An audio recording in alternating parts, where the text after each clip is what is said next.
The faces of women who joined a global conflict. You know, these women were doing all these incredible things. They served in the Army, the Air Force, the Navy.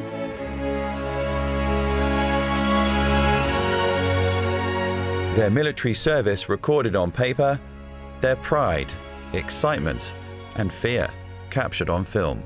You can really almost see the personality of the person in there. Records of names, places and of sacrifice. Hospital ships were bombed, they were torpedoed, and the nurses were subject to the same dangers as the men in various theatres of the Second World War.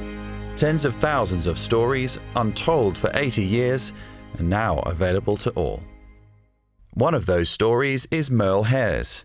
She may have been one of the first women in the Navy. We were very exclusive when we first went in, because there were no uniforms. They had no women in the Navy. But now aged 104, she's never actually seen her service record. The details are matter of fact. And so 4'10". Yep, that's me. Details that prompt fond memories of wartime Melbourne. I was on the dance floor being tossed up there by the Americans and all sorts of things, because I was very little, about 6.5 stone or something. And they'd pick me up and spin me around and throw me up there and catch me. It was quite fun. Merle served in the Women's Royal Australian Naval Service, the RANS, as a clerk at HMS Cerberus, and took no nonsense from the blokes. One of the boys there, young man, he used to come round and lean over me with his both hands over the top of where I'm sitting there. And I had a nice big 15-inch ruler, so I picked it up one day and banged him on the hand. He never came back. So here we have her naval card, and we can just slip it out.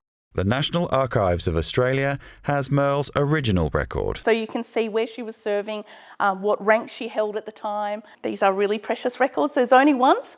I guess that's the big thing with the archives. We hold unique records. These are one of a kind. Here at the National Archives, they hold about 1 million World War II records. That's 5.5 kilometres of paper files, taking 5 years to digitise. On these shelves, and now available online, are the stories of the grandfathers and grandmothers who served, including those who never made it home. While many of the men and women who served had their photographs taken when they were enlisted, many of those photographs were never developed.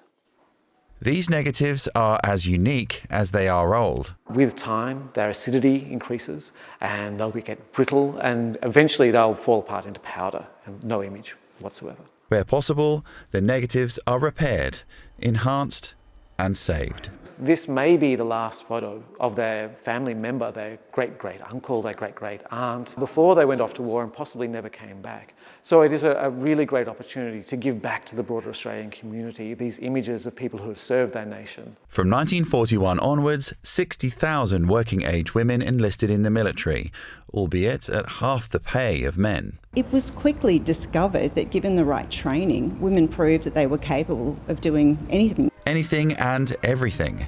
Women drove buses, trams and trucks.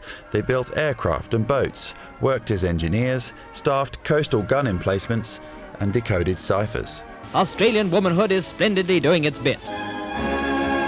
It began very slowly, but it began a change as to what women could do, not just in military roles, but in civilian society as well. The war was an eventful one for Merle's family. Her sister Alva served as a nurse. She met her husband Bob, and her twin brother Donald was killed in action. Yes, it was awful, just awful. The Archives digitisation project means Merle can see Donald's record too. Life goes on, you've got to go on. So that was it, you know. And he was a lovely boy, a lovely man. Precious records of service and of loss. James Vyver, ABC News, Canberra.